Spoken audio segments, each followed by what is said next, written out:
არა, აქ ალბათ სათანადო ყურადღება რომ უნდა იცე. გარემოს და რა ვიცი. ბუნებას თუ არ მივხედე და რაც საჭიროა იმას, სხვა კატასტროფებიც მოხდება ალბათ. რა ვიცით აბა. ბუნების წინააღმდეგ მიწევა და თანაც საკონტროლობამ, მშენებლობის ნორმების არღვევამ. არ ვიცი, ვერ გეტყვით. უნდა მივაქციოთ ყურადღება სისუფთავეზე, ეს ნაგავი რომ არის და იგი ჩვენც უნდა გავაკეთოთ ისე რომ არ უნდა მოხდეს ამ ხელაზე საქმე. ახლა ვისი მხრიდან არ ვიცი, მაგრამ რო უპასუხისმგებლობა რო იყო, აშკარაა დედიკო.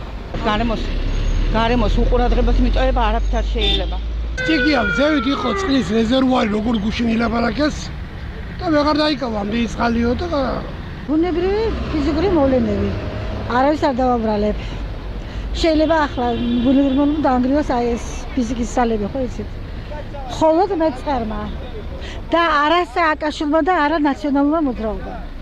ნუეზე, ნურალიში და ნურაფტერში. ეს ბედის წერა. როგორც გარემოს ერთმანეთს მოუთხილეთ და უგეცად იქნება ყველაფერი. გარემოს მოუთხილებით ერთმანეთს უთხილებით, კარგებო.